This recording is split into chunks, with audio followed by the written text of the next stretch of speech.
Salut les amis, bienvenue dans ce nouvel épisode du 5 km à l'Ultra Trail. J'espère que vous allez bien, que tu vas bien, voilà, en cette fin de semaine. Ouais, ça fait du bien, cette fin de semaine. Alors, moi, je suis en vacances, alors du coup, bon, ça passe vite, hein. Là, je m'aperçois que ça passe super vite. J'ai l'impression que ça passe beaucoup plus vite quand on fout rien. Alors, je ne fous pas rien, hein, quand même. Mais c'est vrai que, ouais, il y avait déjà une semaine quasiment de passé. Donc, bon, on va se dépêcher de faire les bonnes choses avant la reprise du boulot. Alors, de quoi j'ai envie de te parler? Bah écoute, j'ai mon ami Bernard qui m'a envoyé, toi, le coureur, alors tu remets peut-être pas, mais Bernard, c'est celui avec qui j'ai couru l'hivernal des Templiers en décembre, voilà, pour sa première, j'allais dire sortie longue, mais sa première course un peu longue, 65 kilomètres. On en a bien bavé quand même. Conditions climatiques, bah voilà, l'hivernal des Templiers, c'est neigeux, voilà, ça a été froid, ça a été venteux, glacial, mais on a fini en 10 heures, je crois, 10:00 quasiment, 10:01 peut-être. Donc c'était, ouais, c'est un super souvenir. Et du coup, il m'a envoyé, pas plus tard qu'hier, un article que je ne connaissais pas de Data Sport. Je le mettrai dans les ressources de l'épisode, qui est en relation avec ce que nous pouvons apprendre du meilleur coureur de marathon. Voilà. Alors, ok, c'est marathon. Et Eliud Kipchoge, voilà, Kipchoge est champion du monde, double champion olympique. Bref, c'est la star sur le marathon. Il a couru en moins de 2 heures, hein. C'est le premier humain à courir en moins de 2 heures le marathon. Alors, même si je suis plutôt trail, que je parle pas mal de trail, d'ultra trail, et de distances plus courtes, n'empêche, il y a quand même des leçons, des méthodes, voilà, à prendre de la route. Évidemment, il ne faut pas sectariser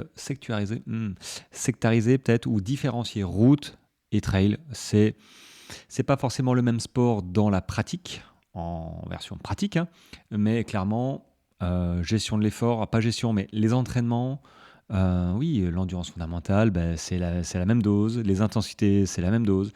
On change simplement de type de séance peut-être, mais les fondamentaux restent quasiment les mêmes. Et du coup, sur ce que j'ai devant les yeux, hein, cet article de Tata Sport, ce que nous pouvons apprendre. Alors, ils ont fait, je crois, 7 règles d'or. Bon, 7 règles d'or. Je ne sais pas si ce sont vraiment des règles d'or, mais voilà. La première, la première, c'est courir lentement et régulièrement. Alors, dans son entraînement à Kipchoge, il court 13 fois par semaine. T'imagines déjà 13 fois par semaine, c'est 2 fois par jour. Bon, déjà. Et il fait ça pendant des mois. Il n'y a pas d'interruption, pas de bricolage. Il est hyper régulier. Deuxièmement, il consacre 85% de son entraînement à la course lente. Donc, 10 unités sur 13. Ça veut dire que sur 13 sorties, il fait 10 sorties en endurance fondamentale, ou quasiment. Et il court vraiment lentement. Alors même lorsqu'il s'entraîne à l'altitude de l'Everest, de l'Olderet, pardon, 2000 mètres au-dessus du niveau de la mer, il est à 4 à 5 minutes par kilomètre. Donc t'imagines 5 minutes au kilomètre, il a une allure marathon à 2 minutes 55 par kilomètre. Donc le gars, il est à plus de 20 km heure, et en endurance fondamentale, il est à 12 km heure. 12-13 km/h. Donc tu vois qu'il y a peut-être un progrès à faire quand j'en vois certains qui me disent ouais, je suis en endurance fondamentale, je suis à 12, 11, 10. Alors je dis pas qu'il faut descendre à 7, 8 km/h suivant ton niveau. Mais quand tu es à 12 km/h, tu n'es pas réellement en endurance fondamentale. Tu es en allure, ok, mais tu es en footing. Tu es en footing un peu plus. Toi, tu n'es pas en endurance fondamentale. Tu n'es pas hyper à l'aise.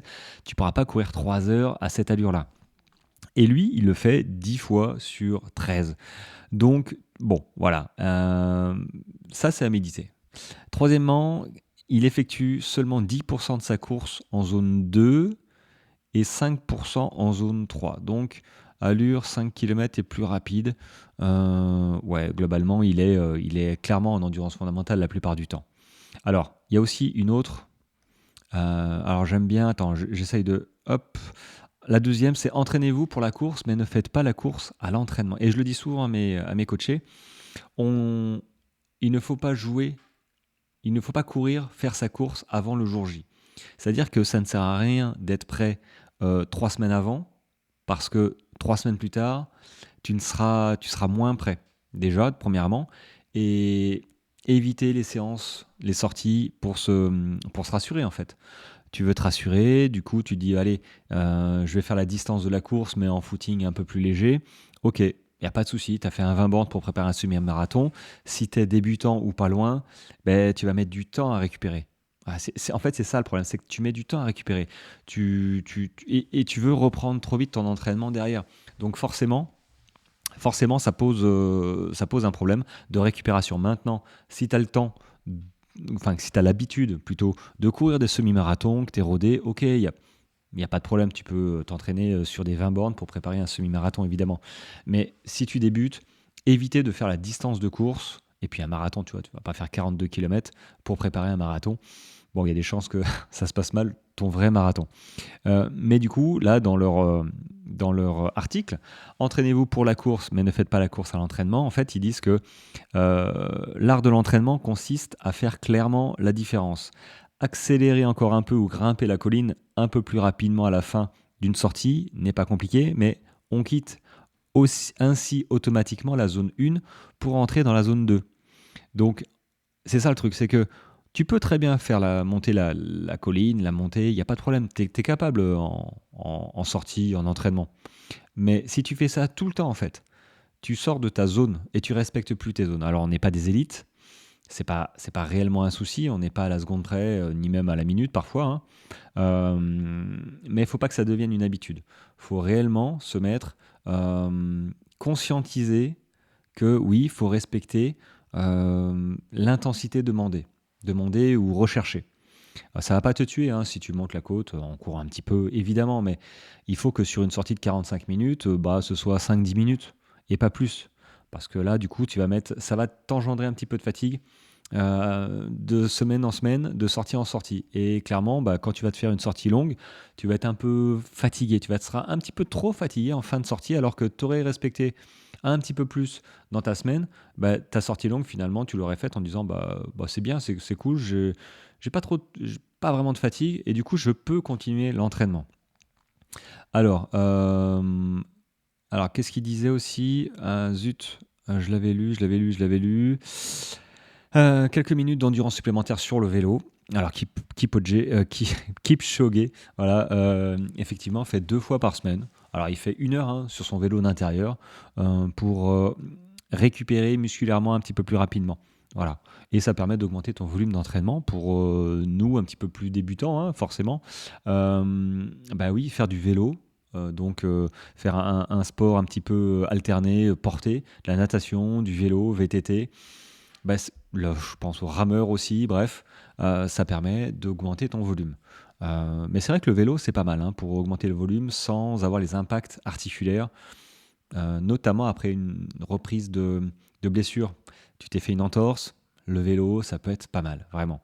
Euh, donc, alors ils disent pour les coureurs occasionnels, il est recommandé de faire du vélo 2 fois par semaine au maximum et d'y consacrer moins de 20% du temps d'entraînement total. Ouais, il y a toujours ce ratio.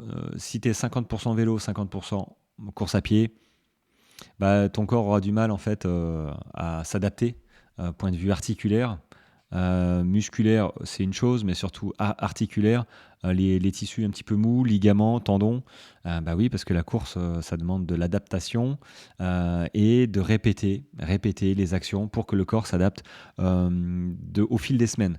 Et avec les bonnes séances, évidemment. Si tu fais 2 heures de sortie, allez, si tu t'entraînes 2 fois par semaine, ça me rappelle le podcast d'hier. Si tu t'entraînes 2 fois par semaine, que tu fais 20 bornes à chaque fois, bah là, il y a un problème de progressivité. Et là, tes tendons vont pas te dire merci, ils vont te dire aïe, j'ai mal 3-4 semaines plus tard. Et justement, Kipchoge prend un bain glacé 2 fois par semaine. T'imagines? 2 fois par semaine, il prend un bain glacé. Alors moi, j'ai du mal hein, avec l'eau froide, mais ça a vraiment des vertus d'accélérer la récupération et ça prévient les courbatures post-effort. Et oui, parce que quand tu te mets dans de l'eau froide, tu as le système cardiovasculaire, respiratoire qui commence à... Toi, tu respires vite. Et du coup, bah, ouais, je pense que si tu prends ton pouls, ta fréquence cardiaque, elle doit monter. Enfin, la mienne, je pense qu'elle monte, hein. Après, ça se calme, on respire. Il y a tout un vraiment une technique de respiration pour rentrer comme ça dans ces bains d'eau froide. Il faut, voilà, et je pense que alors, je suis mauvais conseil parce que je le fais pas, mais j'ai vu faire et j'imagine, hein, j'ai pris, quelques bains en montagne, dans ma jeunesse, quand j'allais randonner et oui, on souffle, on respire et puis il y a un moment où on sent plus l'eau froide et quand on sort de là, pouah, on est tellement bien. Heu, donc voilà, tu peux te faire une baignoire remplie, d'eau entre 10 et 15 degrés. Bon voilà, tu peux. Moi j'ai du mal, hein, vraiment, allez, 2e truc, enfin non pas deuxième, conseil suivant, veiller à l'apport en protéines, ouais. Alors, on est souvent carencé en protéines. En fait, alors carencé, pas le terme carencé est pas forcément bien choisi, c'est plutôt on n'en mange pas assez. On n'en mange pas assez. Il est recommandé aux coureurs de prendre quotidiennement 1,5 à 2 grammes de protéines par kilo. Bon, moi je fais 70 kilos, je devrais prendre pas loin de 140 grammes de protéines. J'ai l'impression que j'en suis un petit peu loin. J'en suis un petit peu loin. Il faudrait calculer, mais c'est intéressant de calculer ça. Moi, voilà, je t'encourage à te dire, tiens, sur une journée là, classique comme ça, combien de protéines je mange? Et ben voilà, ce serait à regarder pour savoir, tiens, pourquoi tu as des courbatures, pourquoi tu manques d'énergie, pourquoi tu te blesses peut-être un peu souvent. Oui, ça rentre en compte évidemment l'alimentation, notamment les protéines. Alors, il parle aussi de méditer afin de renforcer ta force mentale. Ouais, alors le mot magique est la pleine conscience et j'en parle avec mes coachés, pas forcément de la pleine conscience, mais de prendre conscience de notre course, de comment on court, sur tiens, comment on pose les appuis, comment on se sent, comment on respire, est-ce que tu as mal quelque part, ce genre de choses, tes mouvements. En fait, on essaye de réduire au minimum les distractions extérieures pour se focaliser sur, tiens, toi, comment tu cours, comment tu respires, quelle est ta foulée. Voilà, pour améliorer, pour tirer profit plus tard, de se dire, tiens, c'est vrai que je me suis pas rendu compte, tiens, regarde, les descentes. Quand on fait des grandes descentes, parfois on a un point de côté. Et le point de côté vient généralement d'une mauvaise respiration. On a l'impression qu'on respire bien, mais parfois on est en apnée, on ne fait pas attention et on a un point de côté.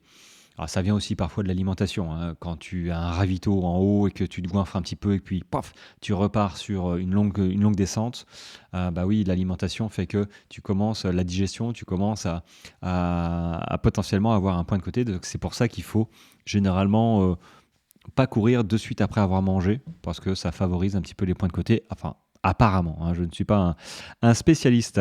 Et il termine par faites tout pour avoir un bon sommeil. Oui, ouais, ouais, le sommeil est la meilleure façon de récupérer. Ouais, Kipchoge veille à avoir 9 heures de sommeil. Bah, moi, j'aimerais bien avoir 9 heures de sommeil. Moi, ce que je fais, c'est que je fais une petite sieste l'après-midi, généralement, quand je peux. Quand je peux, une petite sieste de 20-25 minutes. Voilà. Et ça marche aussi en course sur les ultras. J'ai du mal, moi, à m'endormir sur les ultras et je fais des micro-siestes de 10 minutes, 5, 10, 15. Je ne sais pas si je fais 15 minutes. Je parle des micro-siestes dans la forêt, enfin dans la forêt, dans la nature, à l'extérieur, hein, en dehors j'allais dire des ravitaux, mais des bases vie. Et ça permet ça permet de pas rentrer en sommeil profond, mais j'ai l'impression que ça te décharge nerveusement. Et tu repars de là, moi je repars de là, j'ai plus les yeux un peu rouges, un peu piqués, et je retrouve de la lucidité, et c'est ça qui est important, c'est de garder cette lucidité en course à pied. Voilà, alors pour bien dormir, il éteint tous ses appareils électroniques 30 minutes avant de se coucher, et lit un livre pour se détendre. Ça, ouais, c'est écrit. Est-ce qu'il le fait réellement? Mais oui, c'est conseillé effectivement d'éteindre ses appareils électriques. Alors 30 minutes électroniques, 30 minutes avant de se coucher, au moins 30 minutes avant de se coucher.